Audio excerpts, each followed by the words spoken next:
Olá, investidores! Bem-vindo ao nosso canal Legionário Investidor. No vídeo de hoje a gente vai analisar os resultados dos 4 grandes bancos brasileiros que têm ações negociadas na Bolsa de Valores, ou seja, o Banco do Brasil, o Itaú, o Bradesco e o Santander, mas referente ao resultado do segundo trimestre de 2022, ou seja, o trimestre que inicia 1º de abril e finaliza em 30 de junho. Logo após a vinheta, vocês vão perceber a diferença no resultado dos 4 grandes bancos, porque o resultado destoou entre os 3 bancos e o quarto, que é o Santander.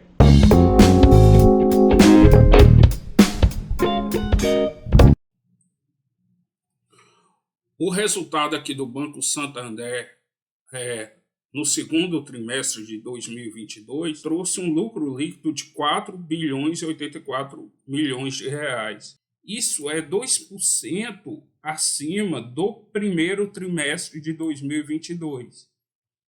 Analisando semestralmente aqui, o primeiro semestre de 2022 houve um decréscimo de 0,5% referente aqui ao primeiro semestre de 2021. O que se percebe aqui, olhando o segundo trimestre em relação ao primeiro trimestre, é um destaque muito grande aqui para provisão para crédito de liquidação duvidosa. A mesma coisa numa análise semestral. Olha o tanto que disparou. As despesas gerais houve um aumento de 8,4%, o que está mais ou menos em linha com a inflação anual observado no Brasil, de 10%. Analisando o primeiro trimestre com o segundo, houve um pequeno decréscimo. Analisando aqui a carteira de crédito, houve um acréscimo apenas de 6,4%. Aqui do início do ano para do primeiro trimestre em relação ao segundo trimestre. Analisando aqui a carteira de crédito ampliada, em relação a janeiro desse ano, trimestre encerrado em março, houve um acréscimo de 4%. Analisando aqui semestralmente, o aumento foi apenas de 6,4%. Ela saiu de 439 para 468 bilhões de reais. O que ficou muito claro aqui no banco é o aumento aqui da inadimplência. A inadimplência aqui de 15 a 90 dias, pelo que a gente observa aqui, essa aqui é a análise das pessoas físicas, aqui as pessoas jurídicas e aqui a média do banco. Então o banco ele tem inadimplência relacionada à carteira de crédito ou inadimplência até 90 dias, deu 4,2%. Porém, a inadimplência aqui acima de 90 dias deu 2,9%. Balanceando aqui, ponderando pelas pessoas físicas e jurídicas. A provisão do banco para crédito inadimplente saiu de 3,3 bilhões para 5,7. Isso aqui é um aumento de quase 100%. Já o Bradesco apresentou um lucro líquido de 7 bilhões de reais, o que é 3,2% acima do primeiro trimestre desse ano, mas analisando anualmente relacionado ao segundo trimestre de 2021, o aumento foi de 11,4%.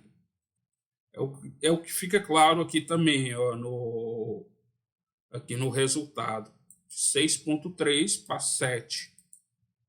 A carteira de crédito do banco, analisando a variação anual do primeiro semestre desse ano com o primeiro semestre de 2021, o aumento foi 17,7%. A provisão de crédito de liquidação duvidosa deu 3,6% ponderado aqui, tanto pessoas físicas quanto empresa. Então, que a análise no total deu 3,6%.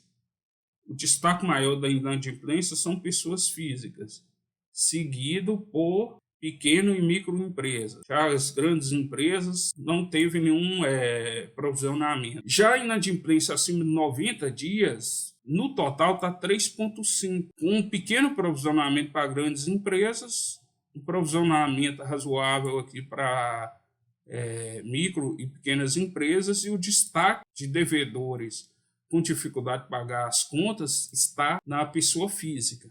Já o Banco Itaú, ele apresentou um lucro de 7,7 bilhões.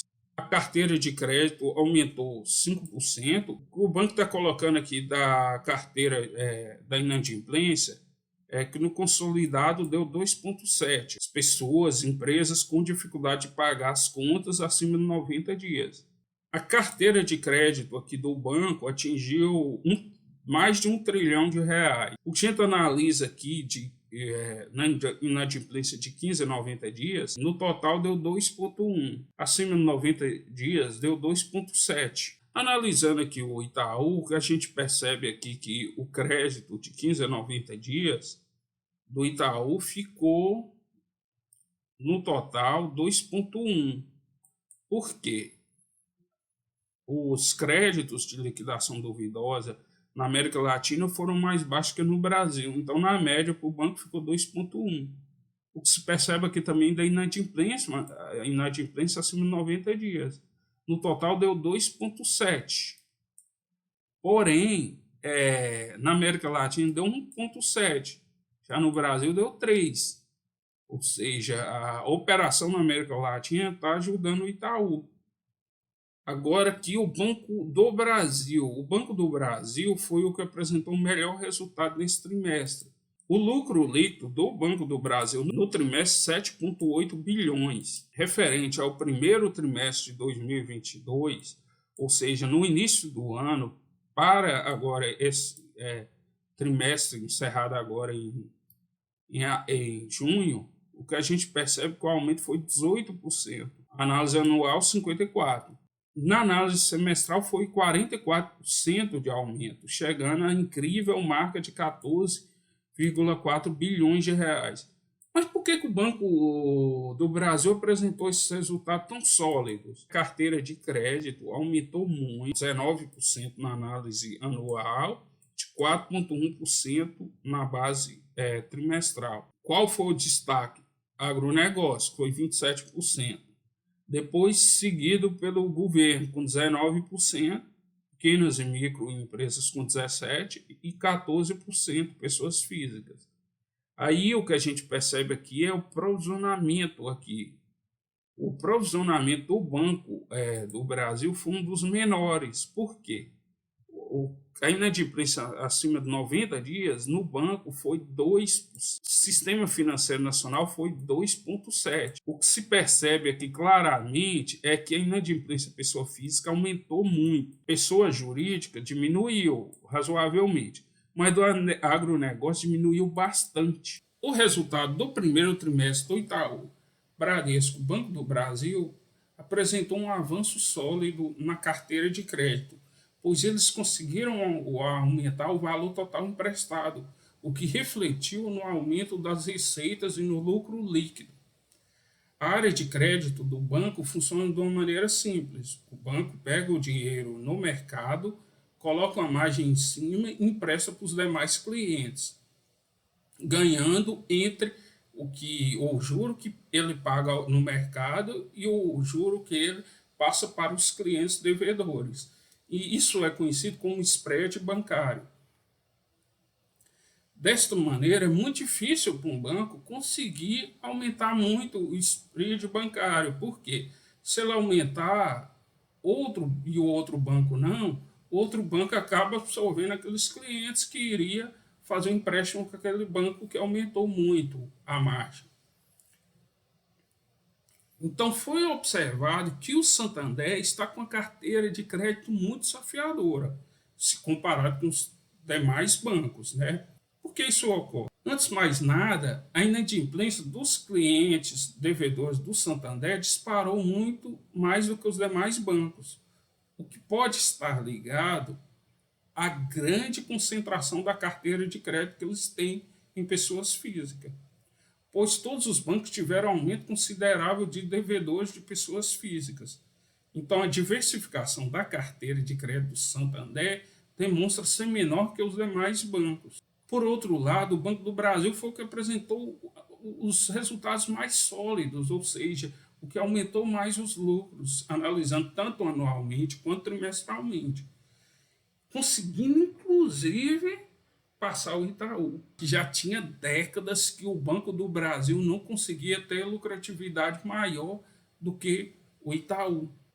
De uma maneira simples, por que o Banco do Brasil apresentou esse resultado muito melhor do que os demais bancos? Porque a administração do banco tem demonstrado uma competência técnica, mas também porque o banco tem uma diversificação melhor de classes de clientes. O Banco do Brasil é o maior fomentador brasileiro do agronegócio, do crédito rural. E além da participação que eu tenho também de pessoas físicas, grandes empresas, governo, e micro e pequenas empresas. Porém, para o banco, essas classes são mais bem divididas. E aí, o agronegócio, nos últimos anos, tem apresentado no Brasil um resultado muito sólido, principalmente pós-pandemia, porque houve uma disparada no mercado internacional de commodities agrícolas. E o que aconteceu em fevereiro desse ano? A Rússia invadiu a Ucrânia. Só é que a Rússia e a Ucrânia são grandes produtores mundiais de alimentos, os maiores da Europa e grandes players no mundo todo, principalmente na área de grãos, trigo, milho. E com isso, o preço dos alimentos que já estava alto aumentou muito mais. Essa situação de inflação global chegou também no consumidor brasileiro.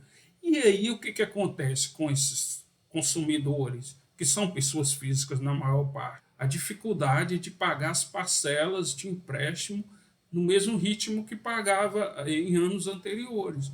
Ou seja, a inadimplência tem aumentado muito. E o que a gente percebe é que o Banco do Brasil, por estar exposto no agronegócio, que o resultado, a lucratividade do agronegócio aumentou muito, a área de empréstimo do banco voltado para o agronegócio, houve um declínio de inadimplência. E, mesmo tendo um aumento da inadimplência da pessoa física, foi compensado. Enquanto investidor, a gente tem que ter essa noção que a diversificação é fundamental.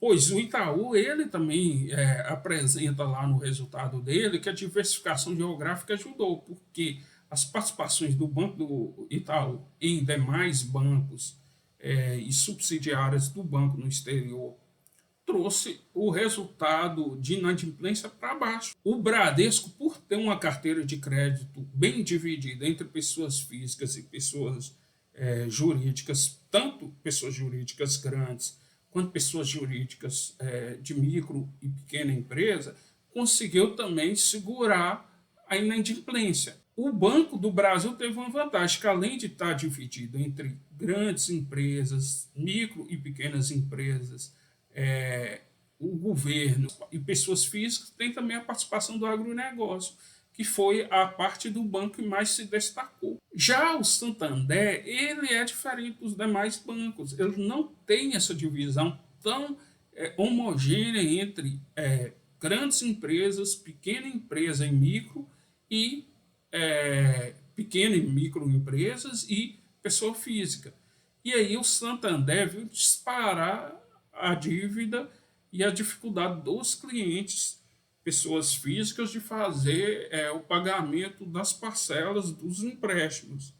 Isso levou o quê? O banco a reduzir o crédito que é concedido aos credores, os créditos que é emprestado.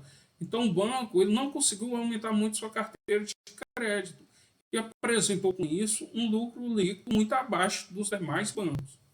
Então é isso, pessoal. Obrigado a todos. Curta nosso canal, comente e compartilhe. Até a próxima!